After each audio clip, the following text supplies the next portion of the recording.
Hi, I'm Dr. Lindsay Nelson. I am a naturopathic physician.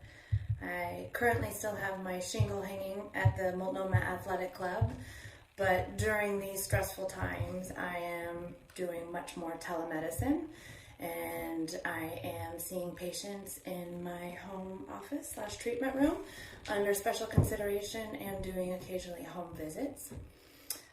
But the MAC asked me to do a series of health webinars, and I thought it was a great idea not only to start talking about some health issues and keep my brain working, but also a way for us to all connect. And so hopefully next week we will start doing these live, and I really hope people will participate, because I do think webinars or lectures go better when there's kind of a back and forth, a Q&A. So I thought today I would start off with this recording talking about coping with stress, and maybe leave you with some homework, and hopefully some of you will join me next week. I think it's going to be Wednesday at 10:30 at the MAC Group Fitness Wellness Facebook page. But I can get more information for everybody who is interested. At the end of this, I will give my email and my website where you can reach me if need be.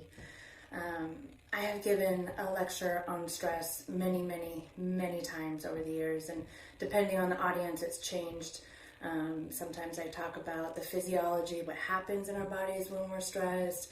I've talked about hormones and the impact. I've talked about how long-term stress, some of the physiological changes that happen. I've talked about supplements and naturopathic ways to treat stress.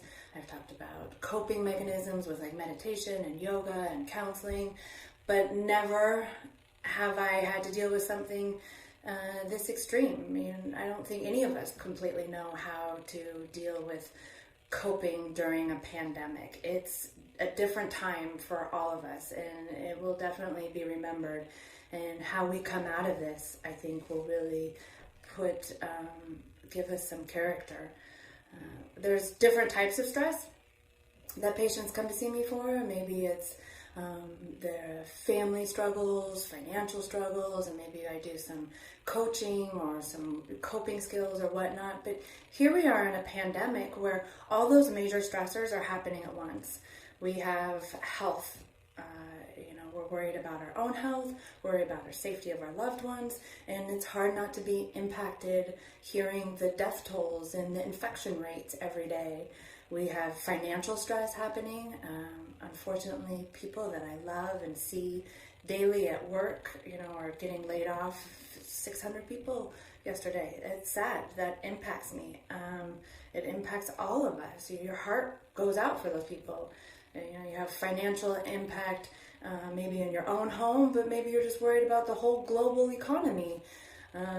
We have the state of the world. That is a major stressor. Feelings of isolation and not being around our loved ones or our community, or if you are religious, being able to go to church. Just going to the grocery store is difficult. You're isolated just, being in line. So there's a lot of stressors that are all piling on at once. And all of those feelings are valid, and I think it's important that all of us will go through a range of emotions, and acknowledging those emotions is important, because when we don't acknowledge them, we stuff them, and when we stuff them, then we start to see maybe physical or behavioral or emotional ramifications from that.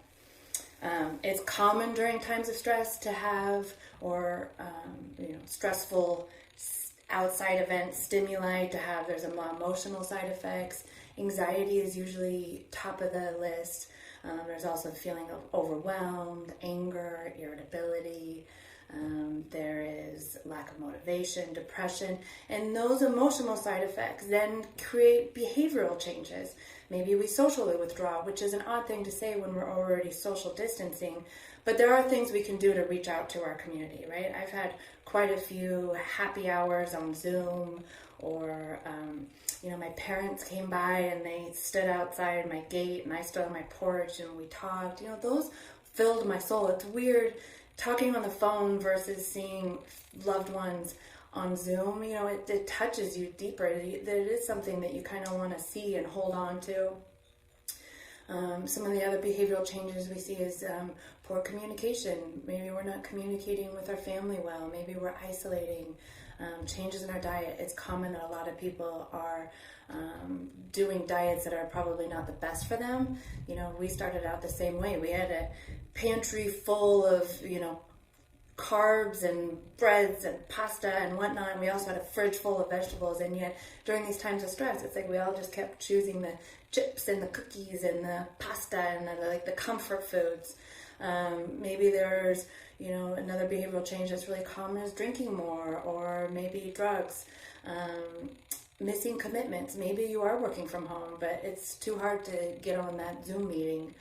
So those are some behavioral side effects that are really common. And then we have physical side effects that a lot of people are struggling with right now. Fatigue, insomnia, overeating, feeling burnout, feeling fatigued, but also feeling restless. Those are some really common physical ailments that we see during this time. What is happening in the environment, what is happening in the world it's a stressor, it is a trauma. But how we perceive that, how that filters in through us is what's going to kind of dictate how we cope. So we can have a positive outlook. I don't know how many of us are going to have positive outlooks. We can have a detrimental or a dangerous one. It can be viewed as a challenge, a threat, a loss, a harm. Maybe it's just irrelevant. Maybe it's not affecting us. I don't know how many people are feeling that way. In fact, I think a lot of people are feeling like, wow, this is something that we are going through globally, which for some reason makes us feel more connected. It's hard to be positive. I get that, but there are moments that I get almost every single day. I get on Instagram, or I see something on the internet, an orchestra, and they're all playing from their homes and putting on this symphony, or communities playing bingo outside their windows. I mean, those things, it gives you back to what's beautiful about humanity. But most of us are, at times are really perceiving this as a challenge or a threat or a loss. And from there, we have to evaluate what kind of resources do we have. We might have some insufficient resources, getting on the news first thing in the morning and starting your day out with, the latest death tolls and who's infected is probably not a healthy resource. Maybe waiting till in the afternoon after you've exercised and you had a nice breakfast or lunch, or you've talked to your family. That maybe is a time. So there's sufficient resources, and that's going to help us how we deal with stress. So we can become, instead of becoming overwhelmed and helping us overcome the stress, it can be problem focused. So maybe we change the situation itself. Maybe it's emotion focused, we changed our relationship to it. I myself have to keep reminding myself of the positives, trying to keep my business afloat, but also now being a full-time homeschool teacher. Bless you, teachers, by the way. It's a challenge, but then I have to get these moments of, here's my 17-year-old who's home more now and hanging out with me and going on workouts and I was I was a gym rat. Love my own clubbing. I love my weights class, but now I'm having to come up with my own workouts, and it's been fun. It's been creative, and I have luckily the Hoyt Arboretum right behind me. I did a hike the other day where each time I came to a fork, I had to go left and then I had to go right and right. And, I'm getting lost in the woods, and that was fun. So there are ways to cope. And I think that's kind of where I want to lead from here, is I want to hear, how are you guys coping? What are some of your neat coping skills? What are some things that are impacting that you're having a hard time with? What are you looking for help with? So maybe next week we can talk about those things. I want to also talk about self-care. Self-care is important and not to be confused with self-indulgence. I think some people feel like if they're doing self-care, they're being self-indulgent, while I think other people think they're doing self-care, but they are being self-indulgent. It is a time we are kind of moving into a feminine way, right? We are nurturing ourselves, we are nurturing the world, we are getting creative, we are kind of turning inward, and that self-care might mean instead of watching one more episode of whatever TV show you're binging on, you go to sleep. Maybe self-care isn't porn, opening up that second bottle of wine. Maybe it's going for playing a game with your family. Or maybe instead of opening up the pantry and pulling out a box of cookies or crackers, it's actually going outside and doing a walk and getting fresh air. Meditation's wonderful. This is a time where you get the hall pass, and you don't have to be guilty about doing some of the things that you kept saying, I'll get to someday in my life. Someday I'll get to that. We finally painted the living room and the dining room, coming up with creative workouts. Let's see, I had a list of that some people have already sent me. A lot of people I know are doing the master's classes on Instagram, my mom's learning to play the piano. I have people that I know are learning languages. I mean, this can be this is going to help you cope. Find what kind of refuels your soul, what nurtures your soul, and pursue it, because you have a hall pass right now. You get the luxury of doing it.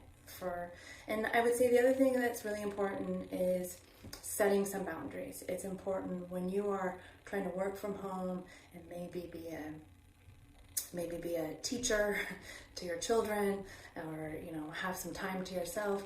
You need to have some boundaries, and that needs to be an open dialogue, communication with your family. From this time to this time, I'm working. Maybe you don't have an 8-hour day. Maybe it's broken out in chunks, and that's awesome.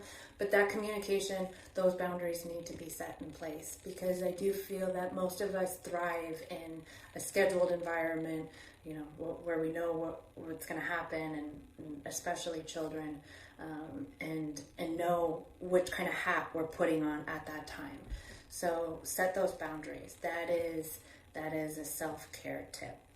Next week, hopefully, I'm going to talk a little bit more about dealing with stress. We'll talk about some things you can do at home, maybe some, herbal supplements if you're interested. If you want to reach out to me personally, whether it's for questions, telemedicine appointment, please either email me directly at drlsnelson@gmail.com, or you can go onto my website where you can book on there, which is Dr. Lindsay S. Nelson.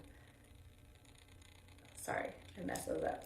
My website is drlindsaysnelson.com. My email is drlsnelson@gmail.com. Hopefully next week I will get to see some faces and we can have a question and answer. I would really love that. Until then, please be well and do some self-care.